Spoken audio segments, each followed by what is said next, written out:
Ògo ni fún Ọlọ́run ní òkè ọ̀run àti ní ayé àlàáfíà. Ìfẹ́ inú rere sí gbogbo ènìyàn. Tí a bá wò á rí pé a wà ní oṣù kẹsàn-án, ìyẹn tí ń ṣe ọjọ́ kẹta. Àdúrà, ààbò àti ìrànlọ́wọ́ fún gbogbo àwa ènìyàn tí Ọlọ́run dá ní àwòrán rẹ̀ pátápátá yányán.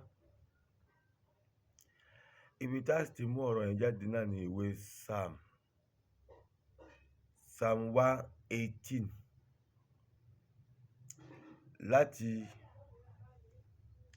ẹsẹ̀ kẹẹ̀ẹ́dógún fi dé ní 18. Psalm 118 láti ẹsẹ̀ kẹẹ̀ẹ́dógún fi dé ní kejìdínlógún.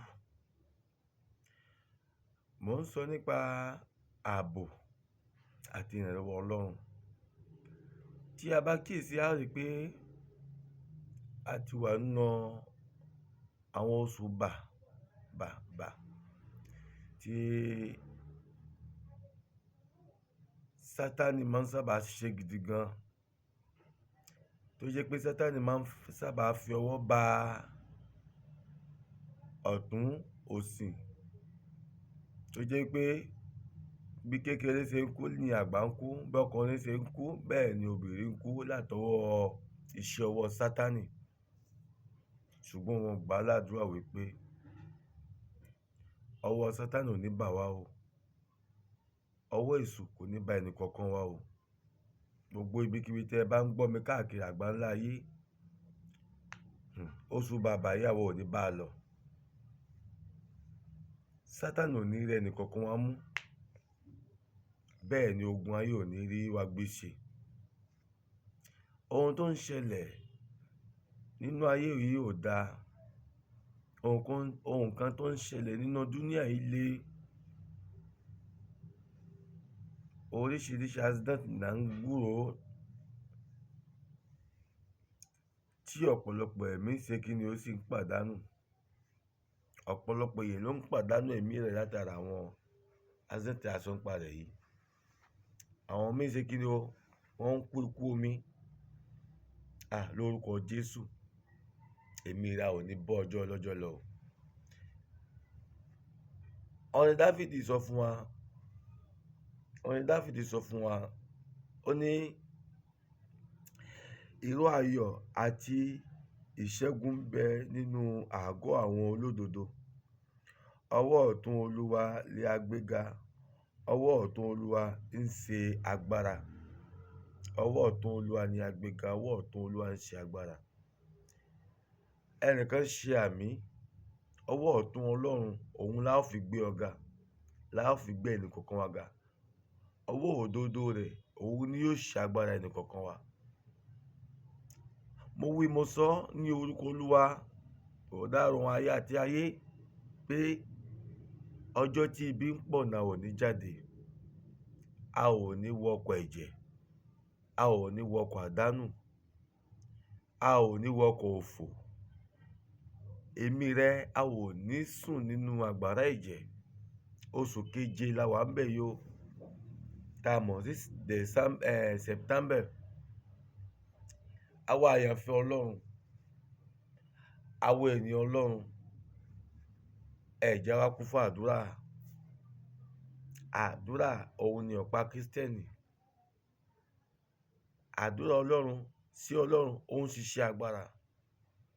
Bíbélì sọ wípé ẹ̀yin yóò gba agbára nígbà tí ẹ̀mí mímọ́ bá bà lé yín. Ẹnìkan rí àmì ṣe. Agbára Ọlọ́run kó ṣàbò lórí rẹ̀. Agbára Ọlọ́run kó yín wa ká. Bí Olúwa ṣe gbé àwọn ará Kénáánì wọ̀ tó yín wọn ká, tí ò jẹ́ kí ibi kan ṣẹlẹ̀ lórí wọn. Bẹ́ẹ̀ gẹ́lẹ́ ni Ọlọ́run yóò yín wa ká, tí ó ṣàbò lórí ẹnì kankan wa. Ogun ayé ò ní borí wa. Ìṣẹ̀dá wa ò ní gbàbọ̀dè. A ò ní rìn àrìn fẹsẹ̀ sí. A ò ní rìn ìrìn àrìn rá lórúkọ Olúwa. Lágbára ọba tó dá ayé àti ọ̀run. A ò ní rìn ìrìn àrìn sọnù. tí a bá lọ wo ẹsẹ̀ èyí tó tẹ̀lé, ó ní ọwọ́ ọ̀tún Olúwa ni a gbéga, ọwọ́ ọ̀tún Olúwa ń ṣe agbára, ọwọ́ ọ̀tún Olúwa ni a gbéga, ọwọ́ ọ̀tún rẹ̀ ló dẹ̀ ń ṣe agbára. Ẹnìkan rí àmì ṣe, ọwọ́ ọ̀tún Ọlọ́run yóò gbé ọ̀gá, ọwọ́ ọ̀tún Ọlọ́run yóò ṣe agbára rẹ̀. Ipa ayé kan kò ní ká wa, ogun ayé kan kò ní rí wa mú.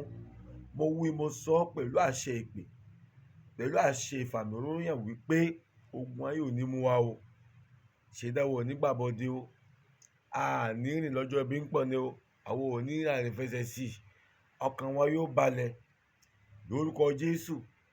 Gbogbo ibi tá a bá ti ń gbọ́ wa, tá a ń wò wá, tá a ń wo fọ́nrán yìí, ní orúkọ Jésù, ogun ò ní gbé wa lọ.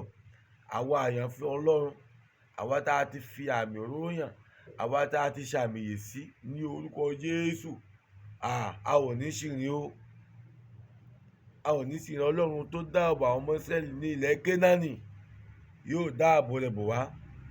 Ẹnìkan rí àmì ṣe, àánú fọ̀hún nínú ayé wa. Bíbélì sọ wípé ọwọ́ ọ̀tún Olúwa la gbéga. Ǹjẹ́ lórúkọ Jésù, àwa tá a wà ní ọwọ́ ọ̀tún rẹ̀ la ó gbéga o.